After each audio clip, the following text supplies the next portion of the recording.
پهلواني په افغانستان کې یوه دودیزه او مشهوره لوبه ده چې اوږده مخینه لري. پهلواني په هیواد کې ډیر شهرت لري او حتی د هیواد په ادبیاتو کې هم ډیر پام ورته شوی دی. د باختر پهلواني کلب روزونکی عبدالبصیر ستاري وایي سره له دې چې په تیرو کلونو کې دې لوبې ته پاملرنه نه ده شوې، خو د پهلواني په برخه کې د ځوانانو د لیوالتیا کچه لا هم لوړه ده. 4 تایم تمرین میتم، در حدود 150 شاگرد دارم. تمرینات مختلف است، تایم صبح است، دیگر است، شام است، خفتن است. شوق علاقمندی ورزش پهلوانی در افغانستان زیاد است بر رشته پهلوانی. دا ځوانان په ډیر شوق سره تمرین کوي. دوی د ځان او هیواد لپاره هیلې لري. مدت 2.5 سال میشه که تحت نظر عبدالبصیر ستاری تمرین خود را پیش دارم. تا هنوز کشتی دارم که در کارنامه هیچ شکستی وجود نداره، همیشه پیروز شده. پلان ما برای آینده است که برای کشور ما یک افتخار کسب کنیم و بتانیم که مردم ما را به یک روز حداقل اگر باشه شادشان کنیم و بتانیم یک قهرمان خوب به کشور خود و افتخار کشور خود شویم. مدت 3 سال میشه که تمرین میکنم، در حدود 30 مسابقه کردیم و 4 باخت. پلان ما برای آینده ای است که در تیم ملی قهرمان شوم و مدال‌آور کشور. من مدت 3 ماه میشه که اینجا تمرین میکنم و پلان‌های آینده ما بخیر اینمی است که بتونم مسابقات خارجی داشته باشم و برای کشور ما افغانستان بالخصوص کلب خود قهرمانی بیارم، مدال بیارم و کپ بیارم. ننګیالی سلطانی د باختر کلب روزونکی او مدیر دی. نوموړی د هیواد یو له تجربه لرونکو لوبغاړو څخه دی چې په بیلابیلو پړاوونو کې په کورنیو او بهرنیو سیالیو کې ګډون کړی دی. د دې کلب ورزشکاران هڅه کوي چې ملي لوبډلې ته لاره پیدا کړي او خپل هیواد ته ویاړ راوړي. ما سال 57 تا سال 70 عضویت تیم ملی کابل داشتیم.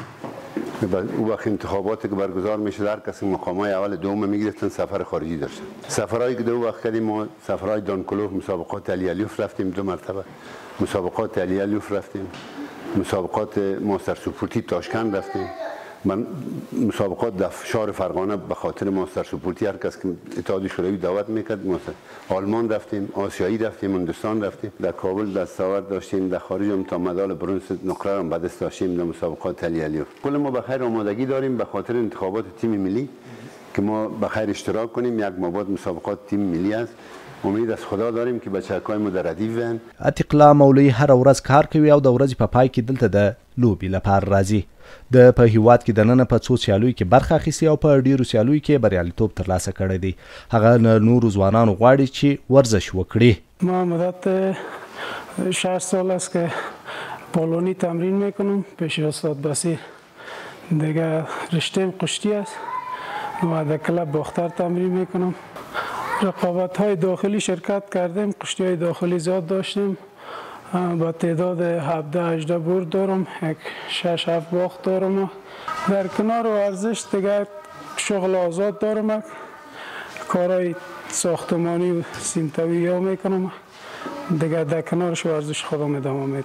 په ورته وخت کې دغه ورزشکاران او روزونکي د هیواد د بدني روزنې له مسؤلینو څخه غوښتنه لري چې د هیواد ورزش ته زیاته پاملرنه وکړي او وکولای شي د نړۍ په کچه سیالي وکړي. خواستم از مسئولینی است که فقط همین ورزشکار بد نظر بگیرن، سپورت کنه ورزشکار کسی که حقوقش است، کسی حقوقش پایمال نشه. جوانای ما را رشد بدن، بیاین بگردن، استعدادیابی کنن، مثل کشورهای دیگه بیاین ببینن. ما اینجا ورزشکارایی داریم که بسیار کوچک است، در حدود 20-25 مسابقه کردن بدون هیچ باخت.